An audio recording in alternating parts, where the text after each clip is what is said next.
저희가 작년 12월에 이 자리에서 저희 그 사장님께서 이런 IR을 한번 하셨었고요. 이제 6개월여가 지나서 다시 한번 모시고 이런 자리를 갖게 되었고요. 저희 같은 이런 그 신약회사가 6개월 사이에 그 변화라고 하는 것이 저희 이제 그 보고하는 자료 중에 그 파이프라인 로드맵이라고 하는 게 있는데 6개월 사이에 이렇게 가는 그 칸이 많지가 않거든요. 그래서 그런 점들 좀 염두에 두시고 그러나 그 사이에 작은 변화들은 있습니다. 그래서 오늘 저희 사장님께서 여러 가지 그 저희 회사에 진행되고 있는 프로젝트들을 소개를 해드리면서 IR을 진행하도록 하겠고요. 한 3, 40분 정도 설명을 하시고 한 20분 정도 또는 뭐 질문들이 많으시면 그 이상도 충분한 그 질문들에 궁금하신 사항들에 답변을 드리도록 하겠습니다. 저희 그 레오캠 바이오 사이언스의 김영주 대표님을 소개해 드리겠습니다.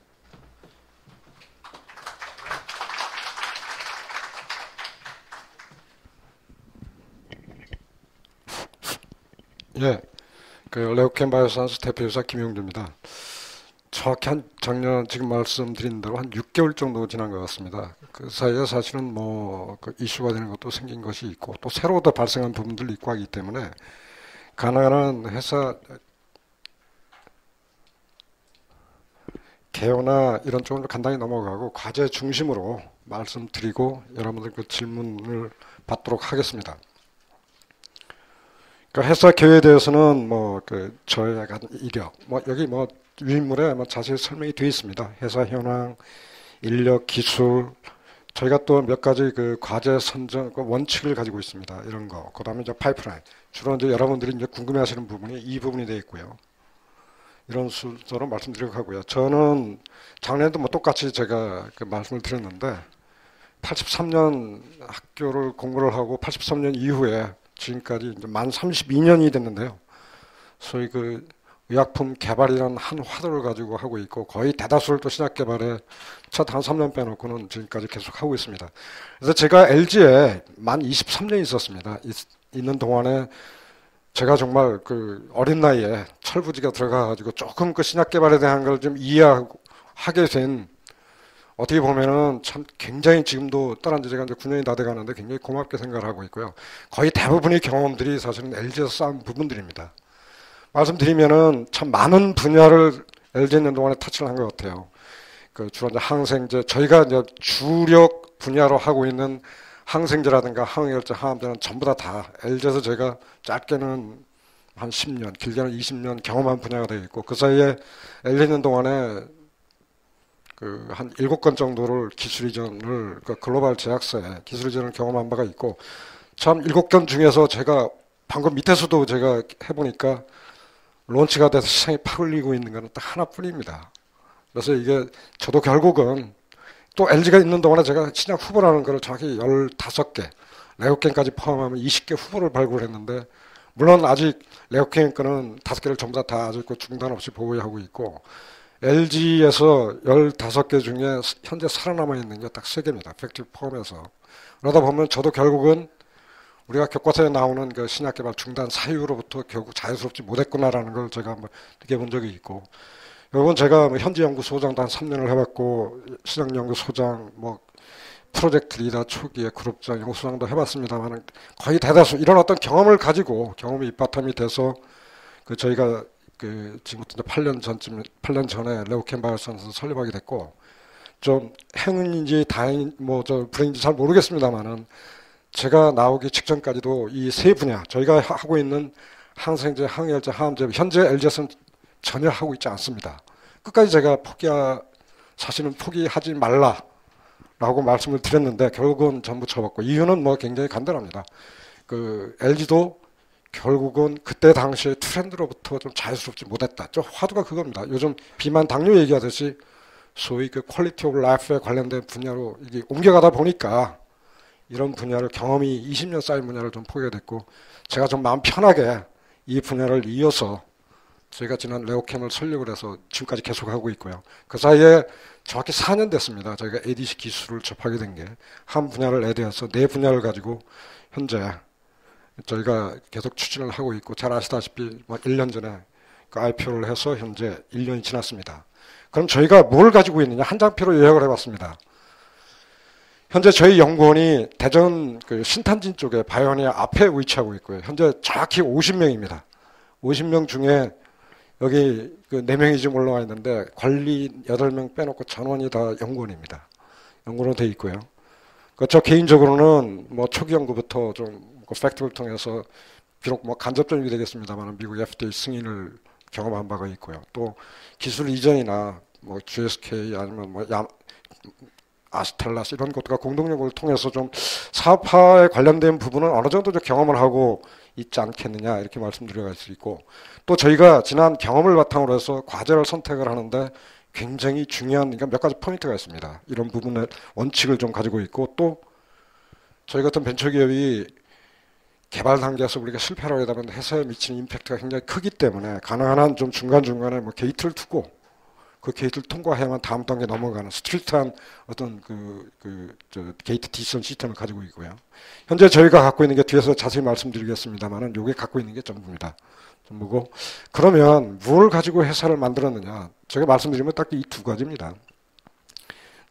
저희 회사 이름에서 짐작을 하시겠습니다만 소위 저희가 레오케미스트리라는 명명한, 어떻게 보면은 이게 좀 약간 추상적인 얘기가 되겠습니다만은 회사 이름 속에 사실 저희가 전략적으로 신약 개발을 발굴하고자 하는 어떤 전략이 포함되어 있습니다. 뭐 잠깐 뒤에 말씀드리도록 하고, 그 다음에 이제 평가 기술, 초기의 평가 기술 굉장히 중요합니다. 스트릭트한 어떤 평가 기술, 이 두 개를 가지고 있고, 중간에 소위 저게 컨주올이라는 어떤 그 이름을 붙였습니다만은 ADC 그 원천 기술을 이 세 가지를 가지고 저희가 파이프라인을 확보하고 개발하는 이런 전략을 취하고 있습니다.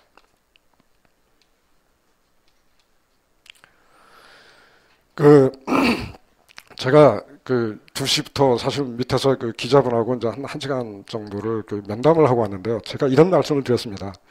한국에 수많은 바이오 벤처 기업이 있지만 성공 요인은 많은 분들이 몇 가지를 꼽고 있지만 결국은 한마디로 요약을 해서 말씀드리면 결국은 사람이라고 저는 생각을 합니다. 사람이 왜 중요하냐면은 대부분 초기에 창업을 할 때 같은 생각을 가지고 일을 하다 보면 우리가 회사가 지나가면서 성장을 하고 어려움을 겪고 하면서 생각들이 달라지게 됩니다. 그 부분이 저는 굉장히 중요하다고 판단하고 있는데요.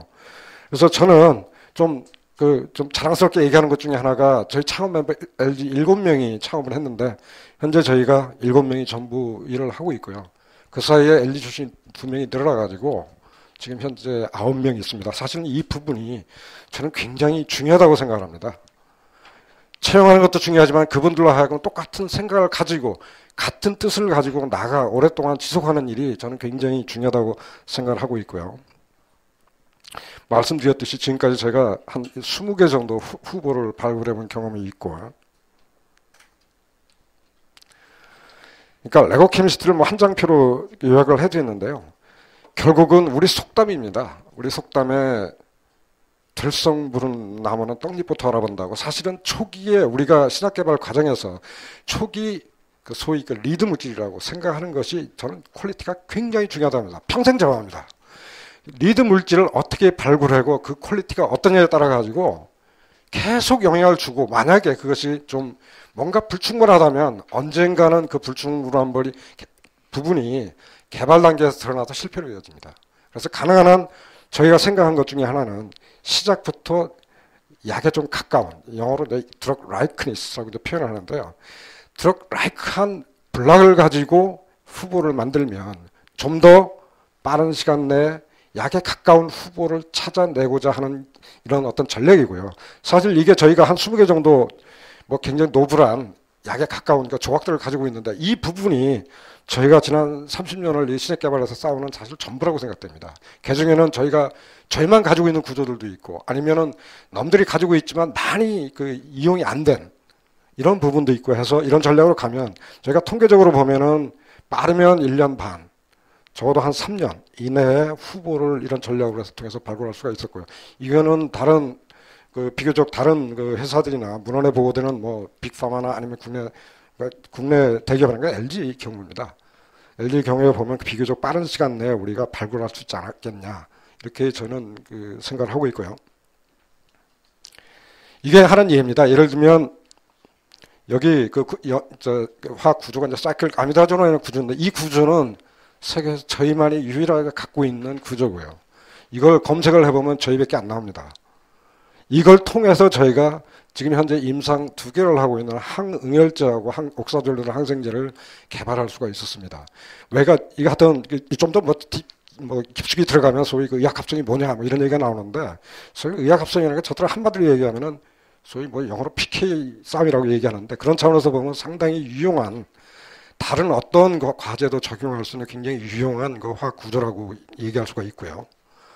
또 상당 부분이 또 알속사전을 같이 LG를 경험을 통해서 온 이런 부분들도 가지고 있습니다. 또 하나가 이제 ADC, 저희가 정확히 4년 전에 시작한 ADC 분야가 되는데요. 사실 ADC를 시작한 배경은 굉장히 단순합니다. 저희가 그 미국 그 대학이랑 공동 연구를 하다가 그 과제를 실패를 했습니다. 그러니까 항암제 과제가 되겠는데요. 미국 그 의과대학을 하면서 그분들이 이제 스크린하고 저희가 만들어주고 한마디로 얘기하면 타겟팅하는 과제였었습니다. 소위 항암이 그 발현 그 유전자가 굉장히 발현이 많이 되는 미토콘드리아의 항암 물질을 타겟팅을 하면 부작용 없이 굉장히 좋은 항암제가 될 거라는 가정을 통해서 과제를 시작을 했는데 사실 그 과제가 한 2년 이상 하다가 실패를 했습니다.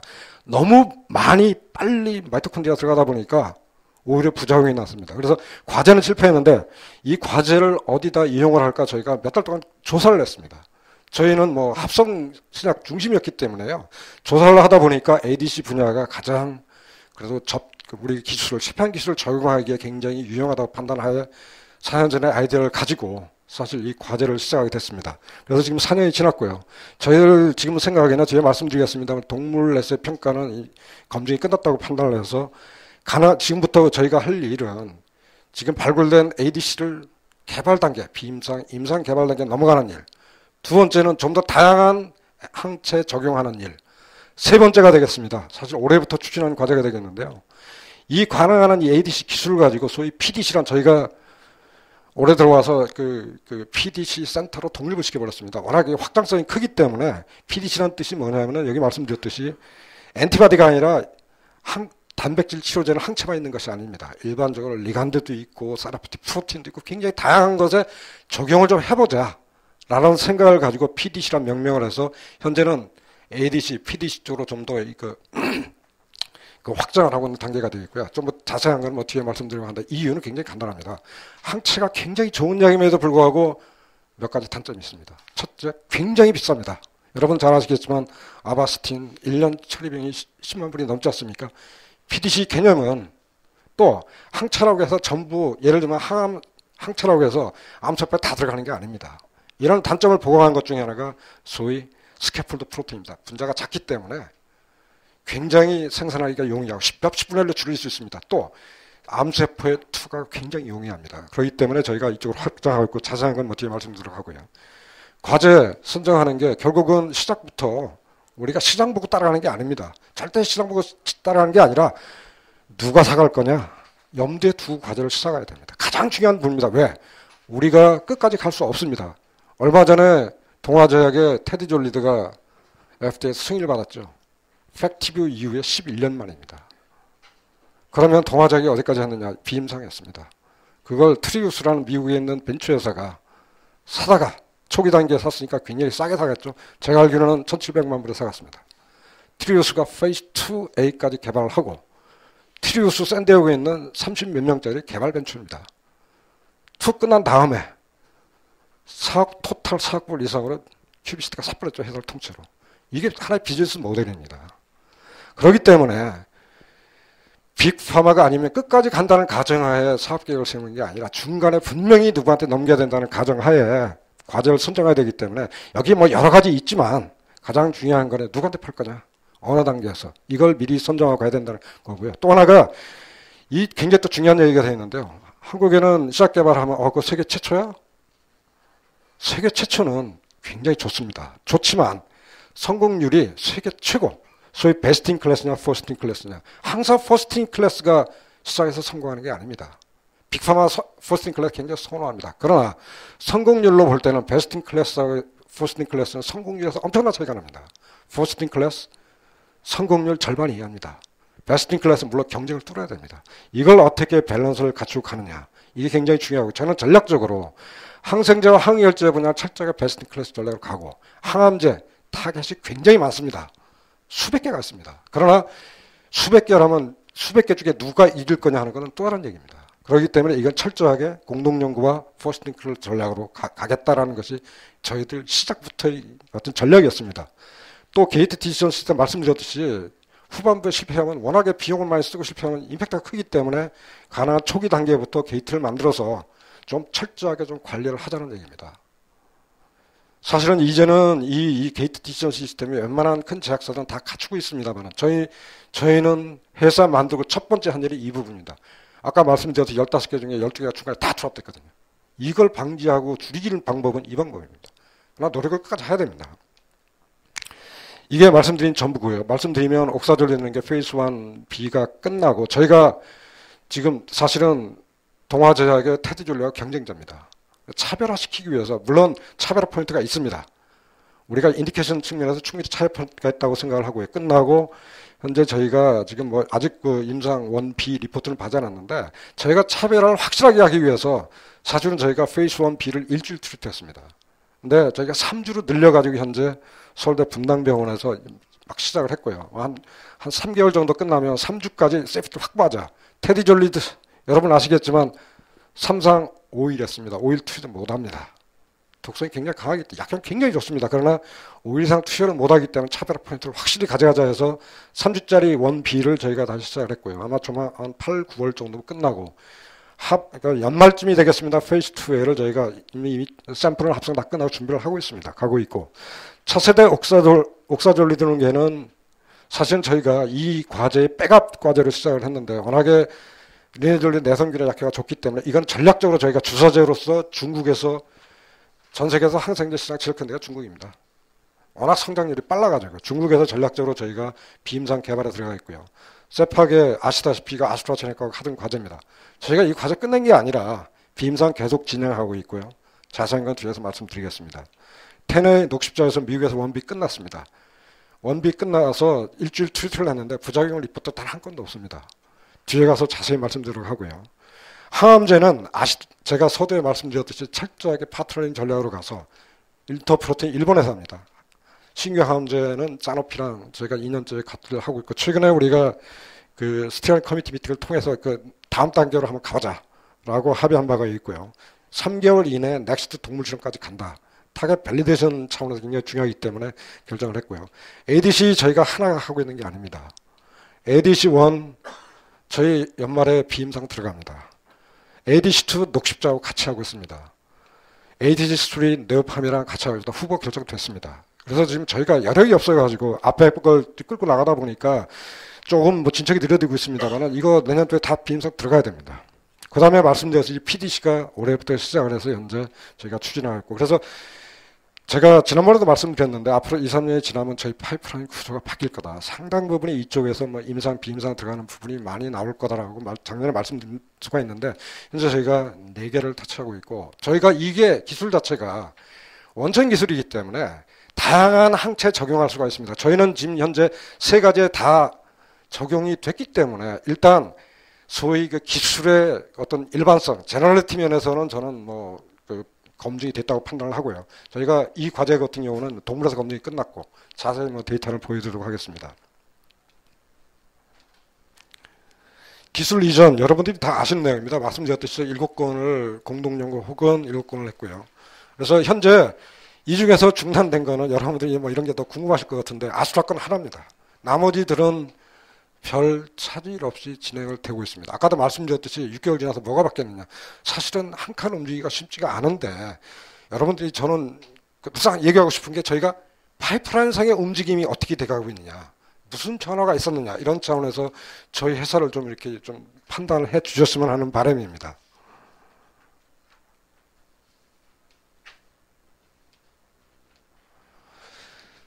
뭐 여러분들은 워낙 ADC를 많이 얘기하고 잘 아시기 때문에 자세한 내용은 제가 피하도록 하겠습니다. 그래서 한마디로 말씀드리면 항체 갖고 있는 장점, 한마디로 말씀은 타겟팅하는 능력입니다. 타겟 암세포에 타겟팅하는 능력. 그 다음에 여기 별표로 표시되는 게 톡신입니다. 가능한 한 톡신은 항암제라는 게 합성 신약 항암제 아무리 요즘에 표적 항암제라 하더라도 표적에 가긴 가지만 1차적으로는 온몸에 다 퍼져버립니다.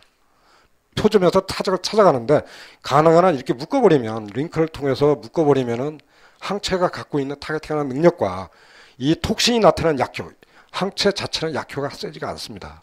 그래서 이 별표로 표시된 톡신 약효를 나타나 서로 장점을 살린 게 되겠고요. 항체 장점 굉장히 두 가지가 있죠. 타겟팅 플러스 굉장히 반감기가 깁니다. 평균 반감기가 항체 20일입니다.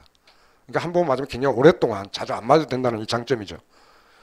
암세포의 바인딩에서 그 소위 엔도사이토시스라는 그 작용 기구를 통해서 암세포 내에 들어가서 프로테올리시스 엔도솜에 가서 톡신이 약물이 떨어져 나와서 약효를 나타내는 이런 작용 기구를 가지고 있고요.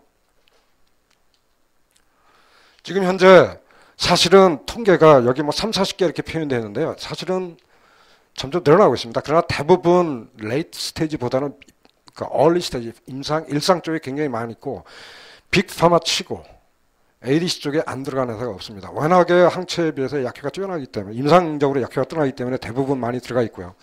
여기 뭐 딜 규모 이렇게 표현이 되어 있는데 이게 저희가 시작할 때마다 이렇게 높지 않았습니다. 예를 들면 시애틀 지네틱스 시애틀 지네틱스하고 이제 이미노젠 경우가 있는데요. 몇 년 전만 해도 이렇게 비싼 게 아니라 몇 천만 불 수준인데 왜 이렇게 올라갔느냐? 임상적으로 보니까 엄청나게 차별화되고 약효가 좋다 보니까 사실은 굉장히 올라간 겁니다. 현재 뭐 빅파가 다 들어가 있고 저희들 추정하기는 뭐 추정 시점에 따라 가지고 우리가 조사하는 시점에 따라 가지고 차이가 있으면 대략 한 40개 정도가 임상 개발 단계에 있고요.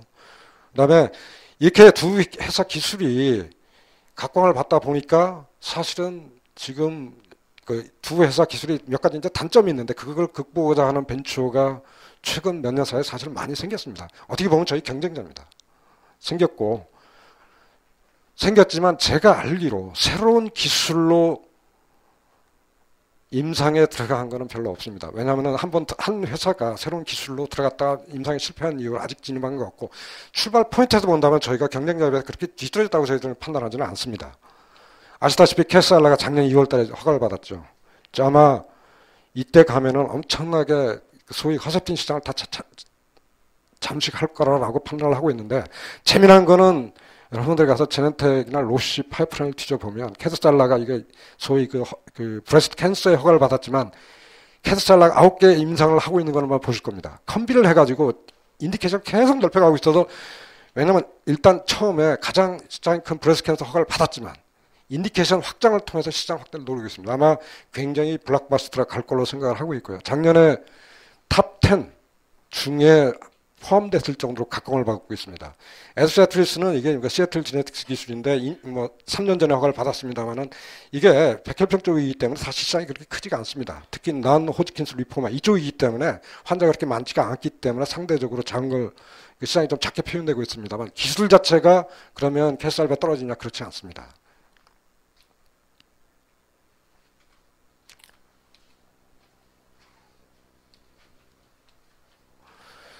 여기 여러 가지 표현됐는데요. 그럼 두 회사 단점 딱 두 가지입니다. 여러 가지 있지만 저대로 얘기하라면 딱 두 가지입니다. 이뮤노젠이든 시애틀 제넥스는 여기 이제 막대기로 이렇게 표현한 게 화합물이 몇 개 섞였느냐 이런 뜻이거든요. 이뮤노젠의 캐드사일라 자기들이 리포트한 게 수천 개 믹스처 혼합물입니다. 퀄리티 컨트롤이 굉장히 힘듭니다. 평균 3.8개. 그러니까 약물이 항체 하나당 3.8개 들어갈 때 항상 평균을 얘기합니다. DAR이라고 표현하는데 드럭 엔티바디 레이쇼 그러니까 DAR이라고 표현하는 3.8 항상 소수점입니다.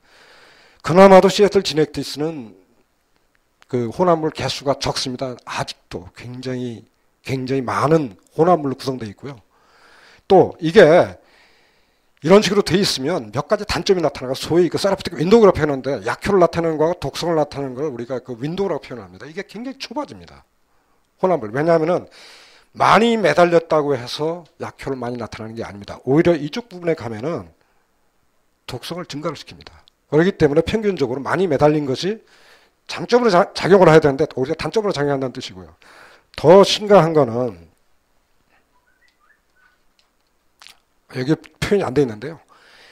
소위 링크의 불안정성입니다. 아까 말씀드렸던 항체 반감기가 20일인데 20일 혈액 내에 돌아다니면서 이 톡신이 매달은 톡신이 떨어져 나가면 안 됩니다. 떨어져 나가면 그야말로 재앙이거든요. 아까도 말씀드린 이런 부분들이 소위 그 세라피틱 윈도우라고 표현하는 이 독성과 약효를 나타내는 이 범위를 좁혀주는 결과를 나오는데 캐드사일라 같은 경우는 리포트 한 것이 반감기가 4일입니다. 4일 되면 약물의 절반이 항체로부터 떨어져 나갔다는 얘기입니다. 왜냐하면 돌아다니면서 타겟 암세포가 가야 되는데 실질적으로 우리가 ADC를 몸속에 그 혈액 쪽에 집어넣으면 암세포에 가는 확률이 굉장히 작습니다. 0.1%가 안 됩니다. 그렇기 때문에 중간에 돌아다니면서 찾아서 타겟한테 가야 되는데 만약에 떨어져 나간다면 이게 재앙입니다. 톡신은 절대 암세포하고 정상세포 구분 못 하거든요. 이런 부분들이 세라피빈들을 종합적으로 낮추는 결과를 나타내고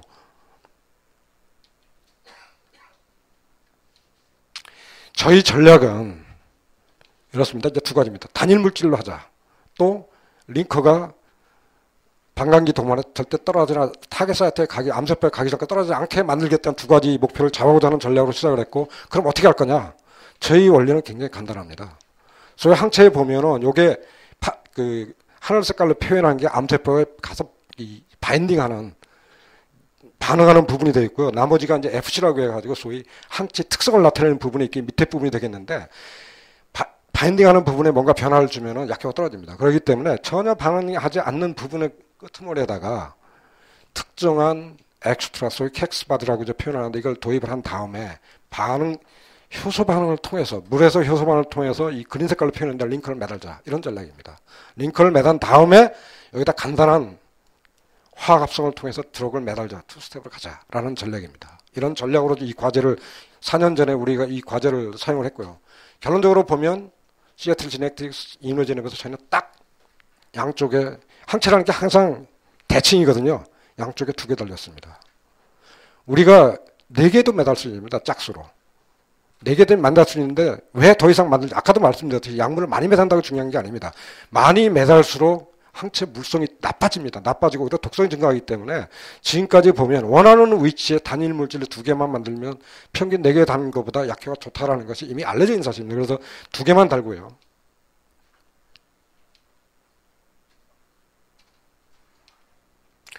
이게 이제 저희가 그 시애틀 거랑 저희가 비교한 데이터가 되겠는데 이게 시애틀 거고 이게 저희 겁니다. 이게 뭐 결과를 제가 보여드리겠습니다. 제가 링크가 2타입이 있는데요.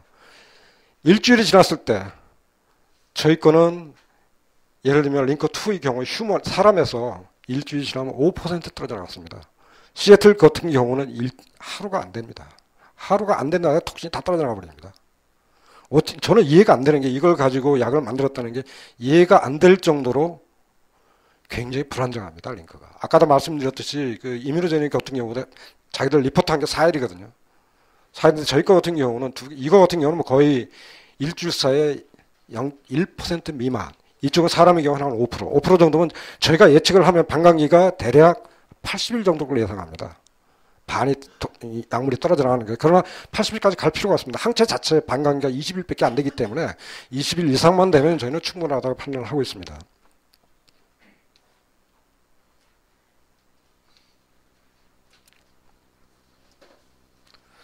이건 그래서 저희가 사실은 이 과제를 저희가 뭐 아까 말씀드린 초기 그 데이터를 가지고 빅파마들 많이 만났습니다. 근데 그분들이 하는 얘기 중에 하나가 동물 데이터 있냐?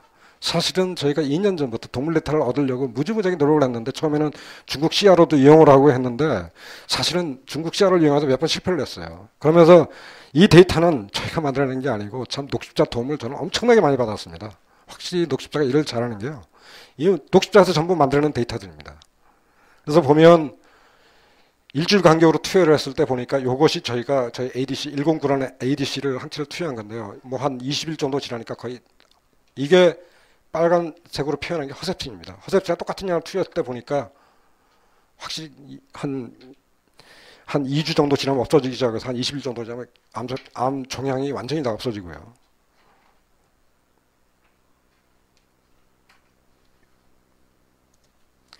더 놀라운 거는 이런 부분입니다. 그러니까 저희가 아까도 말씀드렸듯이 굉장히 그 링크가 스테이블하기 때문에 한 번만 딱 찌르고 말자. 이게 한 번 찌르는 겁니다.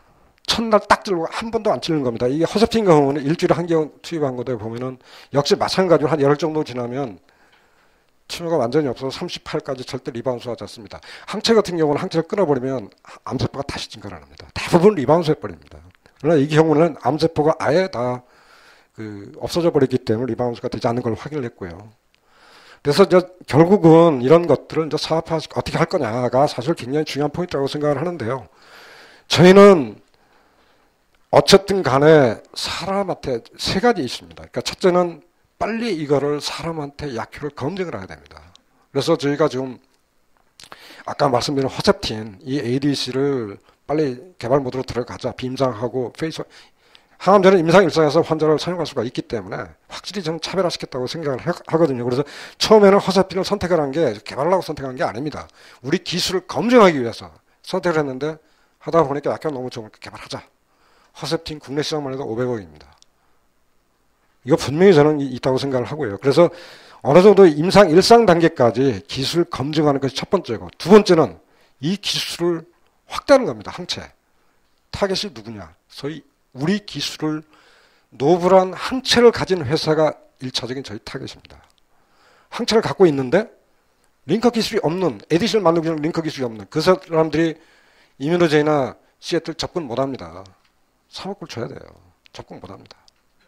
그런 회사들이 저희 1차적으로는 저희 공동연구, 공동개발, 기술 이전 대상이 되겠고요. 말씀드렸듯이 올해 연말부터 첫 번째, 내년에 두 번째, 세 번째 전부 다 순차적으로 개발에 들어갈 생각을 하고요. 그래서 저희는 생각을 할 때 지금 단계에서는 아까 말씀드렸듯이 기술은 분명히 차별화되어 있지만 우리가 늦은 건 사실입니다. 임상 데이터 없는 게 사실입니다. 그렇기 때문에 CAT나 이뮤노젠 같이 몇 억불 이렇게 받을 수준은 전 아니라고 생각합니다. 그러나 우리가 임상적으로 증명이 되면 차별성이 충분하기 때문에 전 지금도 그들이 옛날에 몇 년 전에 했던 것보다 훨씬 더 가치가 높다고 판단을 하지만 늦은 건 사실입니다. 그건 인정해야 됩니다. 그런 식으로 우리가 기술 이전을 하든 항체를 갖고 있는 회사 기술을 하든 공동개발을 하든 이런 형태로 저희 이걸 확장할 계획을 가지고 있고요.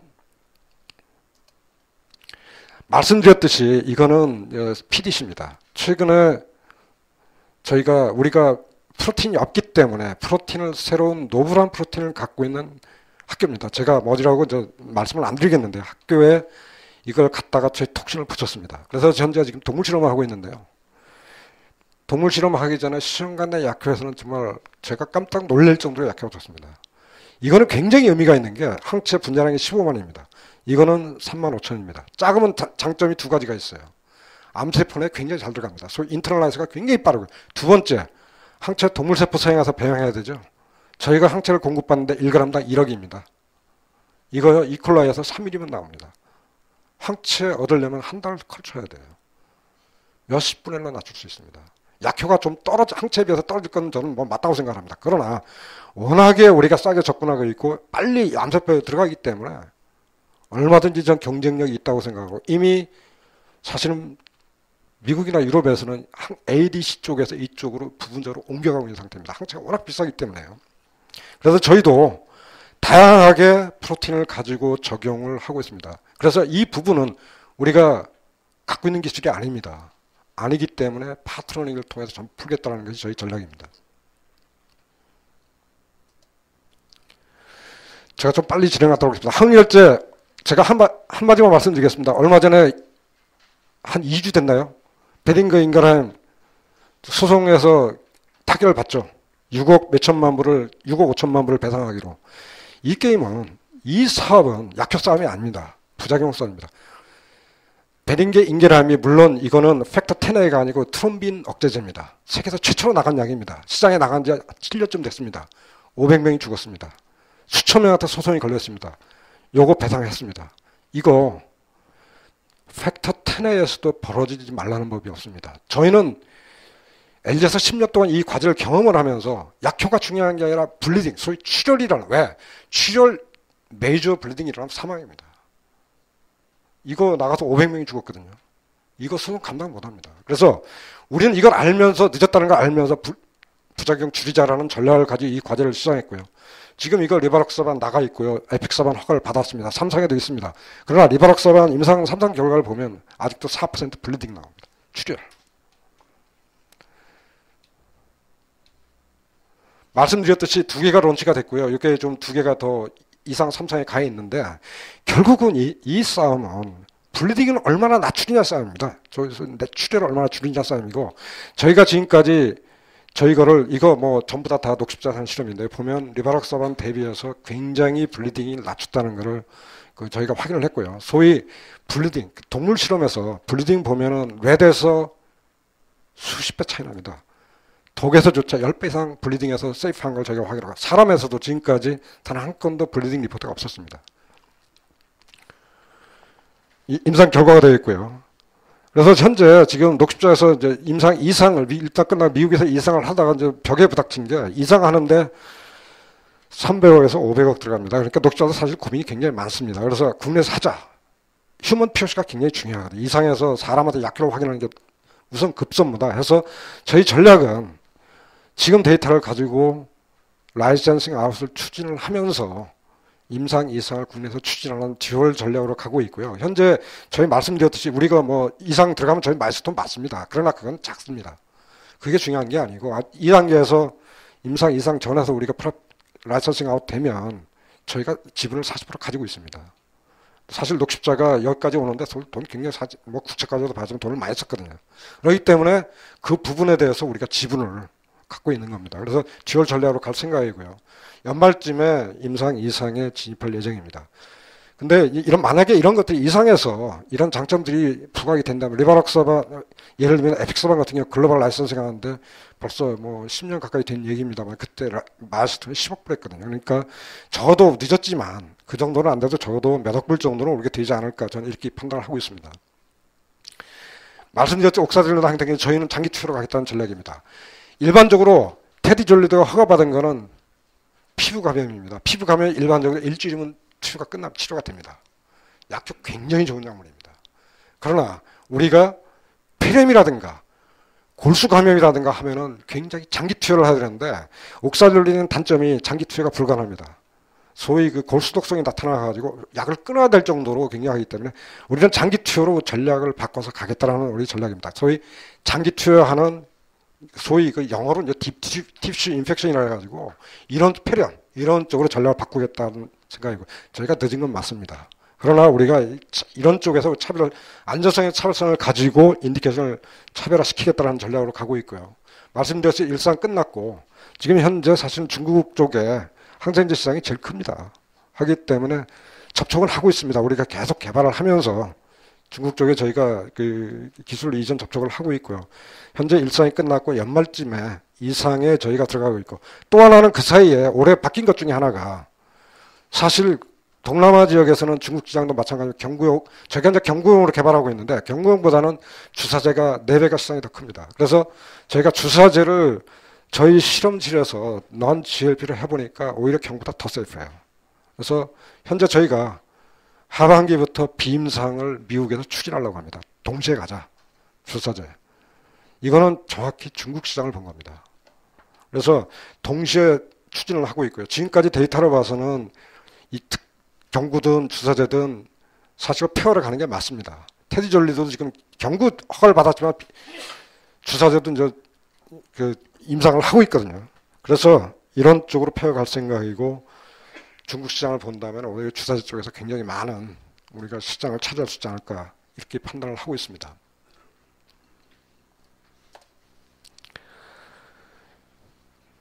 말씀드렸듯이 저 아스트라에 갔다 돌아온 저희 화합물입니다. 지금 이쪽 시장은 제가 간단하게 요약하게 되겠습니다. 그람 음성균에 관련된 약물은 없습니다. 완벽하게 세 개를 다 처리할 소위 가서 세계 내성균인데 이걸 다 처리할 수 있는 약물 없고요. 원래 전략은 아스트라가 갖고 있는 BLI라고 하는 베타락탐에서 이니비트랑 저희 거랑 병용 투여로 해서 요 세 개를 잡는 게 목표였어요. 저희 단독으로 녹농균에 대해서 저희 단독으로도 가능합니다. 그러나 녹농균 단독으로 가면 시장이 크지가 않습니다. 저희 판단은 한 2억 불 정도로 생각했는데 근데 이거는 한 약제로 불가능하기 때문에 결국 컴비 병용 투여를 해야 되는데 BLI를 갖고 있는 회사는 많습니다. 몇 개가 있습니다. 머크도 갖고 있고 로시도 갖고 다 갖고 있습니다. 벤처도 갖고 있는 데가 많습니다. 그러나 반대가 되는 이 세팍의 항생제 그 자체를 갖고 있는 데는 전 세계 별로 없습니다. 그랬더니 저희는 현재 저희가 빔상 개발을 계속 추진하면서 계속 추진하고 있습니다. 하고 있고 BLR을 갖고 있는 파트너를 찾고 있습니다. 그래서 파트너 찾는 일이 물론 금방 되는 것도 아니고 금방 계약하는 건 아니지만 저는 시간의 문제라고 생각을 합니다. 이게 저희 200번이 어디 도망가는 건 아니거든요. 그래서 저희가 추진을 하면서 빔상 개발을 추진하면서 파트너 찾는 일을 병행을 할 생각입니다.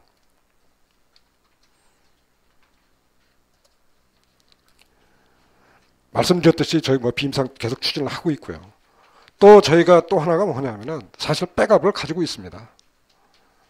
200번이 선발대를 보내고 아까도 말씀드렸듯이 시작 개발이라는 것 중간에 실패하는 것은 막을 방법이 없습니다. 노력을 해야 되죠. 그러나 우리가 피해를 최소화하기 위해서는 백업을 계속 찾아야 되는데 저희 백업 가지고 있습니다. 실패하면 바로 또 연결할 수가 있습니다.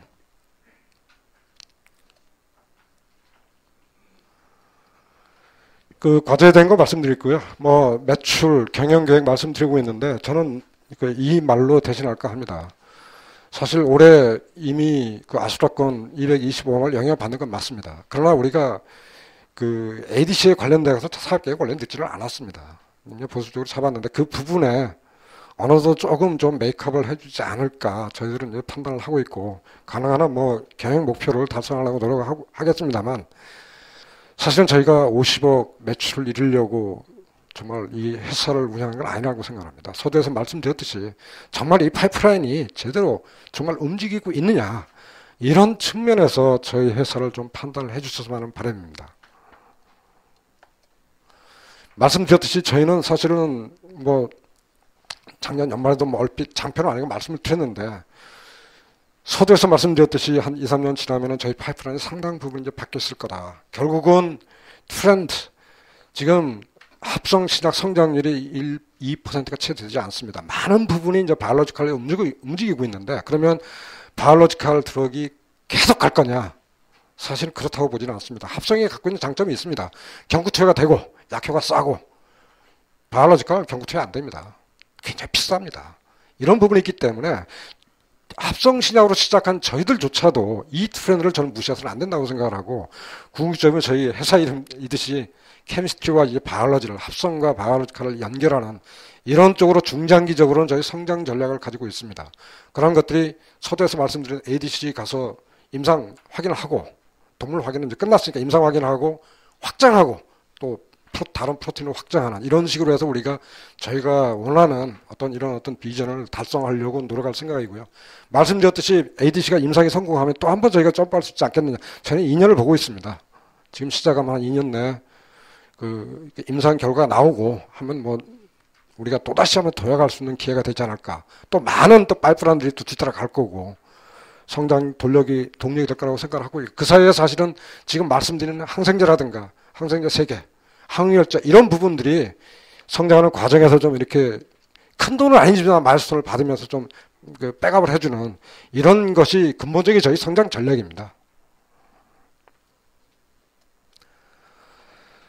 이게 이제 저희 하반기 목표입니다. 이상 진입하고 항우열제 이상 진입하고 세프가 비임상 현재 가고 있고요. 또 ADC 비임상 진입하고 사실은 저희가 이쪽에 경험이 없어가지고 그동안에 비임상 진입을 못하고 있었는데 사실 합성의학보다 비용이 많이 들어간 건 사실입니다. 저희가 계산을 해보니까 페이스 1까지 가는데 한 3배 정도 더 들어가는 것 같아요. 더더군다나 우리가 항체도 또 공급을 받아야 되고 외부로부터. 그래서 저희는 전략적으로 또 비용도 많이 들어가고 한 3배 정도 들어갑니다. 그래서 좀 지분을 나눠주는 하이더라도 파트너를 찾자라는 전략입니다. 사실 제가 계속 파트너를 찾고 있고요. 지난달 5월 초에 제가 차이나 바이오에 가서 20개사를 만났습니다. 참 제가 놀란 것 중에 하나가 중국 기사들 이미 미국 제품이 중국에서 ADC가 개발 중입니다. 한국만 지금 뒤떨어져 있습니다. 중국 시장들 다 만났습니다. 다 만났는데 이미 개발에 들어가 있고 ADC에 대해서 관심이 워낙에 약효가 차별화되어 있기 때문에 적어도 중국 시장만은 우리가 파트너를 하는데 저는 어렵다고 생각하지 않습니다. 그래서 그걸 가지고 내가 당장 돈을 큰 돈을 벌겠다는 뜻이 아니고 개발비를 좀 리스크를 줄이는 이런 전략으로 가서 빨리 임상 가야 되겠다는 것이 저희 전략입니다. 나머지 두 번째, 세 번째, 네 번째가 우리가 원하는 우리 경영 목표를 달성하는 이런 전략이 저는 현실적인 전략이 아닌가 이렇게 판단을 하고 있습니다. 그래서 사업화 계획 말씀드렸듯이 몇 가지 말씀을 수령하는 게 ADC 저희가 그런 분이 많이 하게 되는데 사실 녹십자고 저 네오팜으로부터 기술 공개한 대가 아무 데이터도 없이 기술만 공개한 대가로 사실 저희 마이스터 15 받았습니다. 그 사람들이 기술에 대한 확신이 없었다. 아무 데이터도 없었습니다. 녹십자가 다 만들어낸 데이터가 되겠는데 없다면 그분들이 뭐 큰 돈은 아니겠지만 투자를 하겠습니까? 그래서 또 공동력 1단계 진입하고 전략 파트너링 아마 시간은 걸리겠지만 저는 반드시 그 아스트라에서 돌려온 거 그분들이 저도 확실히 잘 모르지만 이미 뭐 많은 연구원들이 떠나는 거 봐서는 전략적인 결정이 맞는 것 같습니다. 그분들이 빅파마는 물론 그게 횡포인데요. 절대 이유에 대해서는 언급하지 않습니다. 제가 앨리스 때 수도 없이 경험을 했기 때문에 그건 압니다. 판단하기에는 아마 아스트라가 어렵다 보니까 분야를 정리하는 게 아닌가 이런 생각이 들고 그게 현실적으로 또 나타나고 있고 그래서 파트너는 뭐 시간의 문제지만 언제든지 저는 찾을 수 있다고 확신을 하고 있습니다. 예, 이상 제 보고를 마치도록 하겠습니다.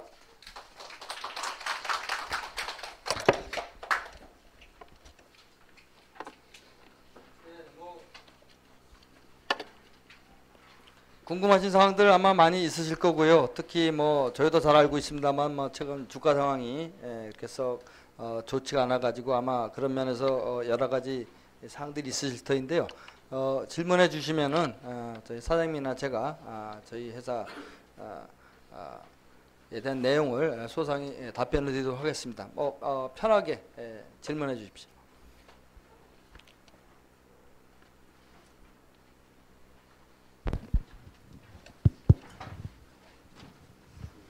굉장히 좋은 회사, 가능성이 많은 회사라는 얘기는 들었는데요. 네.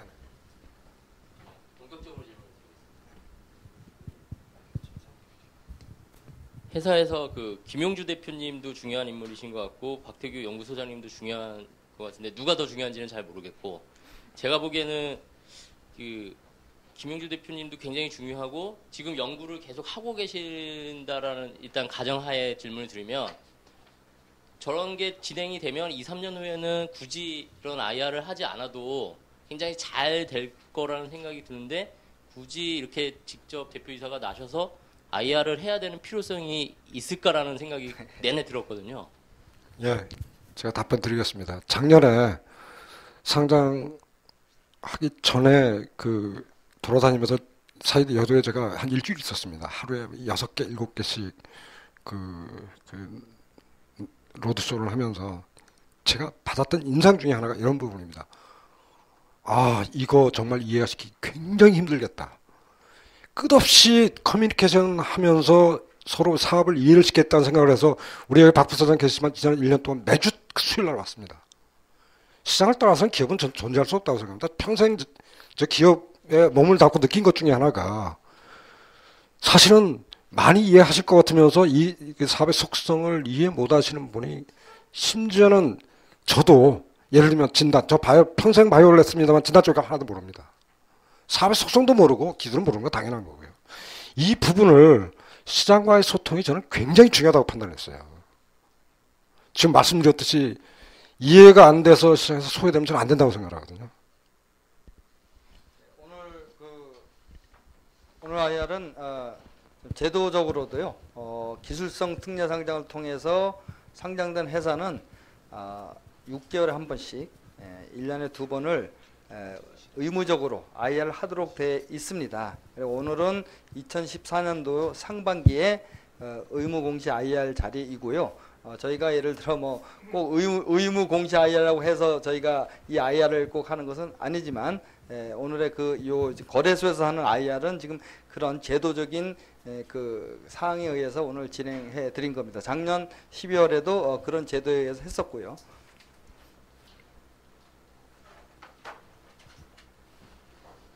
예, 또 뭐 어떤 질문에도 좋습니다. 편안하게 질문해 주시면은 성심껏 답변 드리겠습니다.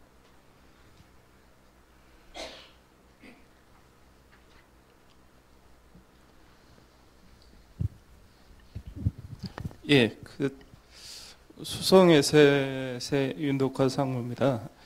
제가 IPO 하실 때 그 IR 그 기억을 해보면 그 우리 회사가 그 아스트라제네카하고 계약에 의해서 그 마일스톤 금액인지 그 한 200억 정도 됐었나요? 금액.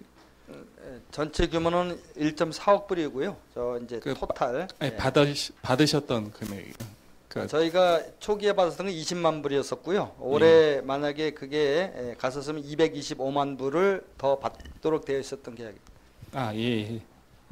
그래서 그런 그 돈을 받을 수 있었다는 계획이 상장하는데 상당히 그 많은 보탬이 됐던 거였던데 결과적으로 이제 계약이 이제 해지되는 관계로 사실은 근본적으로 봤을 때 우리 회사가 과연 그 상장을 그 주주들한테 상장을 하면서 그런 어떤 수입이 예상됐던 결과로 인해서 상장을 했던 건데 결과적으로는 그게 계약이 해지가 돼서 주주로서는 상당히 좀 실망감이 굉장히 컸던 부분이거든요. 그래서 그런 부분에 대해서 어떤 대안들이 좀 있으신 건지 그런 거를 좀 다시 한번 좀 전반적으로 좀 설명을 부탁을 드리겠습니다.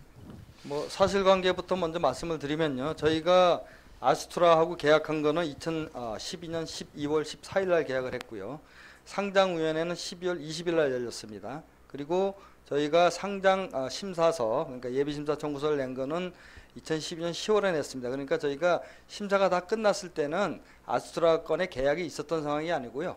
진행 중이었던 상황이 있었다는 것을 이제 말씀을 드리고요. 지금 말씀하신 의미는 상장위원회 12월 20일 날 상장위원회 때 이 계약건이 굉장히 중요하게 작용했을 것 아니냐 이런 질문이신데 그 당시에 상장위원회는 이 건이 계약이 체결이 안 돼 있었다 할지라도 저희 회사는 그 큰 문제 없이 물론 진행 중인 것으로 심사가 됐었고요. 다행히 다행이라기보다 아스트라 쪽에서 오히려 본인들이 서둘러서 저희 예상보다 빨리 계약을 체결했었던 것이고요. 그다음에 두 번째 이제 말씀드리면 이제 순차적으로 말씀드리자면 저희들도 굉장히 실망이 크고요. 이게 그 어떤 프로젝트에 무슨 아주 결정적인 문제점이 있어서 이게 드랍이 된 것이라고 한다면 저희들도 또 신약의 일반적인 속성이 그렇게 리스키하지만 그렇다라기보다는 지금 제가 사실 지난 어젯밤에 귀국했는데 바이오 USA를 샌디에고에서는 거기 갔다가 지금 귀국한 참인데요. 거기 계신 분들은 다 압니다. 그러니까 미국에 계신 분들은 아스트라제네카 이런 선택과 집중이라고 하는 구조 전략에 의해서 항생제 분야를 다 접고 개별 아이템들을 지금 다 매각하고 있다는 것을 다 알고 계세요. 저희하고 지금 얘기하고 있는 그런 것들. 저희가 지금 아스트라 이 건에 이제 새로운 파트너링을 위해서 이제 이번에 가서 미팅을 하고 왔는데 여러 기회가 있을 겁니다. 지금 중요한 미팅들을 하고 왔고요. 그런 중요한 미팅들이 계약으로 연결되는 것은 그거는 해봐야 합니다. 가서 서로가 이제 여러 가지 그 과정을 거쳐서 기술 이전이라고 하는 과정이 이르게 되지만은 저희가 가지고 있는 200번이라고 하는 그 아이템은 죽는 것이 아니라 계속해서 다른 쪽하고 우리 장점을 가지고 살려서 계속 파트너에 갑니다. 그러니까는 단지 시간에 대해서 정확하게 언제까지다라고는 말씀을 못 드리지만 지금 중요한 의미 있는 여러 가지 그 파트너링이 진행되고 있다는 것만은 제가 확실히 말씀드릴 수 있습니다. 그리고 마지막 질문이 이제 225만 불이 저희 50억 중에 파악돼서 거의 20억 가까운 반이 매출의 반이 지금 저희 이 아스트라 223만 불에 걸려 있습니다. 근데 이제 그것이 이제 없어졌기 때문에 매출액의 차질이 생긴 것은 사실입니다. 그래서 아까 저희 사장님 말씀하셨듯이 내년도에 계획되어 있었던 차세대 옥사기 항생제라든지 ADC의 해외 기술 이전 이런 것들을 가능한 좀 금년도로 좀 땡겨서 저희들이 그 매출에 차질나는 부분을 일정 부분 좀 메울 수 있도록 회사가 최선을 다하고 있습니다. 이번에 저희 지금 올 3월서부터 3월, 4월, 그 다음에 5월, 지금 그 다음에 여기까지 해서 바이오 유럽, 바이오 자팬, 바이오 아시아, 그 다음에 차이나 바이오, 그 다음에 바이오 USA 이런 데를 통해서 거의 60개 이상의 개별 미팅을 진행했고요. 그 중에 굉장히 의미 있는 진전이 있기 때문에 저희들이 회사가 최선을 다해서 이제 이러한 그 기술 이전에 노력을 하고 있다는 것을 말씀드립니다. 뭐 사장님 답 보완하실 부분 있으세요? 예, 맞습니다. 그 제가 서두에서 아까 말씀드렸듯이 그 ADC 부분은 사실 저희가 사업 계획에 집어넣지는 않습니다. 안 왔고 이 부분을 사실은 저희도 그 동물 데이터가 나오는 게 이제 작년에 이제 결과가 나왔고 계속 저희가 집중을 하는데 공식적인 루트는 아까 말씀드렸듯이 그 네 가지 큰 미팅이 있었고요. 또 개발 회사들은 계속 또 접촉을 하고 있었고요. 그 이유는 저희 매출 이런 부분도 있지만 근본적인 저희는 개발비 정말 부담을 줄이는 겁니다. 그래서 그 일정 시장을 주고 우리가 이제 지역 분할을 하는 방법도 있습니다. 한꺼번에 통째로 글로벌하게 넘기려니까 어려운 거지. 예를 들면 중국 시장을 분할해서 전략적으로 원하는 친구한테 개발비 되는 친구한테 워낙 개발비가 많이 들어가거든요. 일부 담당하는 친구한테 지분 떼주겠다. 지역 분할 전략도 저희가 택하고 있는 전략 중에 하나고요. 그게 하나가 아까도 말씀드린 차세대 옥사나 옥사를 넣는 게 항상 중국 시장이 굉장히 항상 큰 시장입니다. 또 말씀드렸듯이 HC 관심이 굉장히 많습니다. 중국 회사들이 그동안에 소위 TCM하고 제네릭까지 성장을 했는데 이제는 그거 가지고 성장 한계를 느끼고 있고 중국 정부에서도 제가 차이나 봐서 진짜 굉장히 놀랐습니다. 정말 제가 알고 있는 그 정말 최신의 어떤 이런 것까지 중국에 다 있습니다. ADC 관심 있는 애들 많고 실제로 개발하고 있고 물론 자기들 게 아닙니다. 바깥에서 사온 거지만 이제는 중국 회사들도 압니다. 정부에서도 알고요. 빅파마들이 중국에 직접 들어가지 않습니까? 국내 제약사들이 라이선싱이라는 걸 어려워지는 게 국내 시장 직접 와서 투자를 하기 때문에 기회가 없는 겁니다. 중국 똑같은 상황에 당했기 때문에 저는 향후 한 5년 정도는 중국 내에서 신약 파이프라인에 대한 욕구는 저는 굉장히 클 거라고 생각을 하고 그 기회를 잘 이용을 하면 우리가 전략적으로 단순히 뭐 그 마일스톤 그것도 중요하지만 저는 정말 이 개발비 부담을 줄여주는 게 1차적인 제 목표입니다. 또 국채까지도 저 철저히 이용을 해야 됩니다. 이 부분도 뭐 때가 되면 제가 공시를 하도록 하겠습니다. 뭐 또 다른 질문 있으시면 편안하게 해주시기 바랍니다.